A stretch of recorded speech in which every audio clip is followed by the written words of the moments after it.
Hello everybody, it's Dana Williams here, and I'm continuing my videos, my video series for this week based on leadership and also based on a book by John C. Maxwell called How Successful People Lead.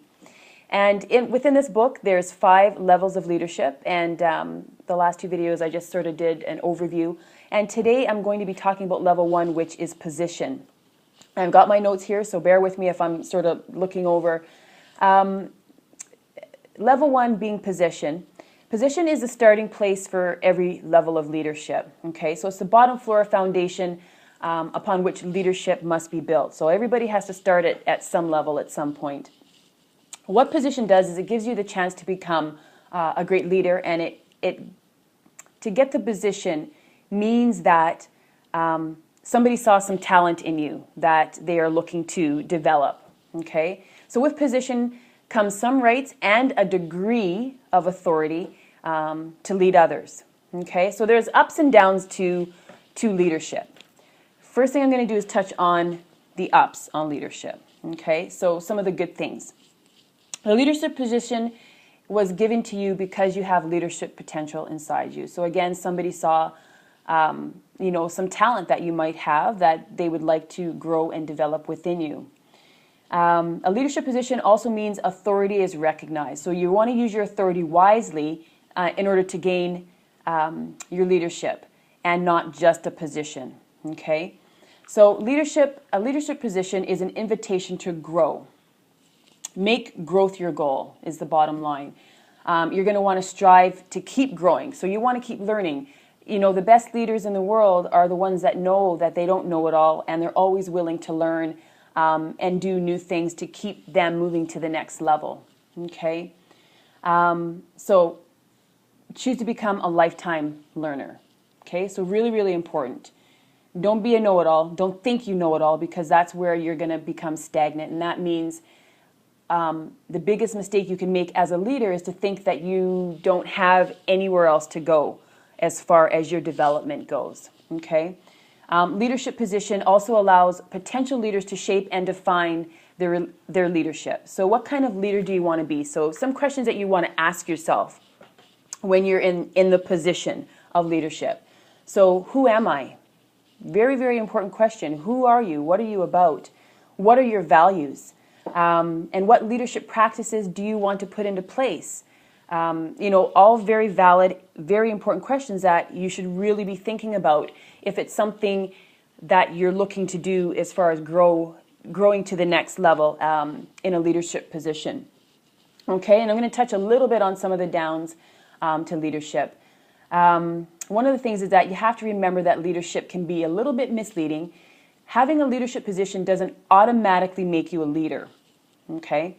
Instead, it's an opportunity to become a leader. So just like anything else, we all start at the bottom and we work our way up, and we get better and better and better, hopefully. Okay, that's if we're open to learning.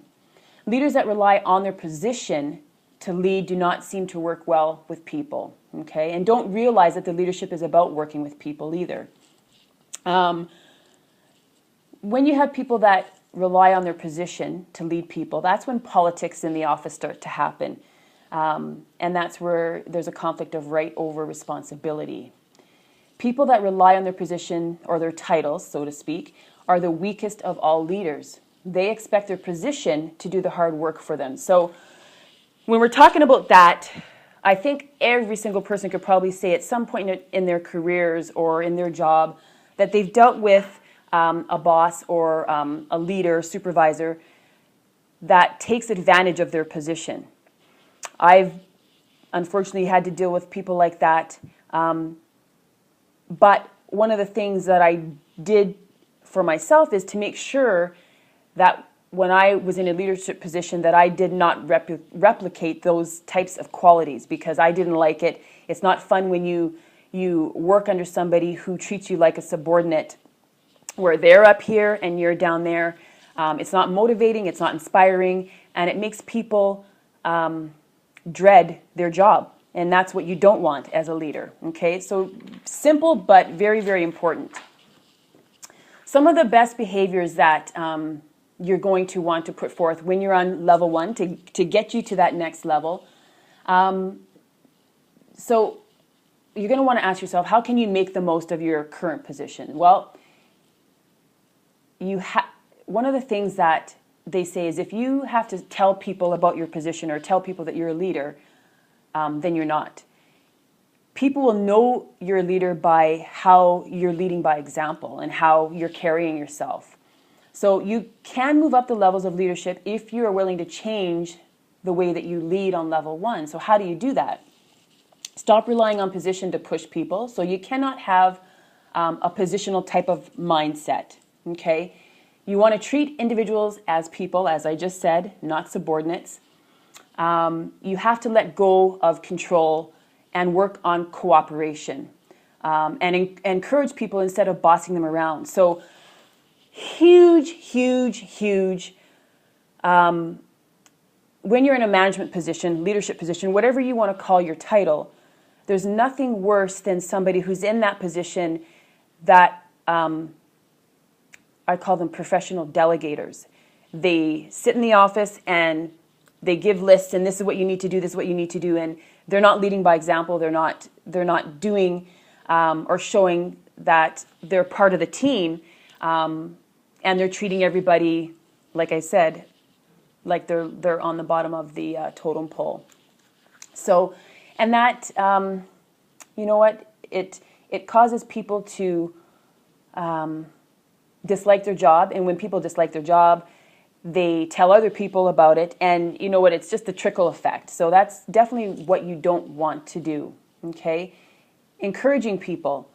There's nothing better to motivate a team of people by expressing the things that they're doing well. And that's all about being a people person. You have to learn how to deal with people. One of the things that I always used to think in my mind was, how would I feel if I was in that person's shoes? And when you think in those terms, it's so easy to communicate with people on a level, at least for me anyways, that would motivate them, because I know what motivates me, I know what inspires me, and so I try to be that type of person for everybody else that I come in contact with. Second thing is trade entitlement for movement. So good leaders understand that leadership must be earned, not established, okay, just by your title. Good leaders don't take anything for granted. They stay dissatisfied in order to motivate their continual growing, okay?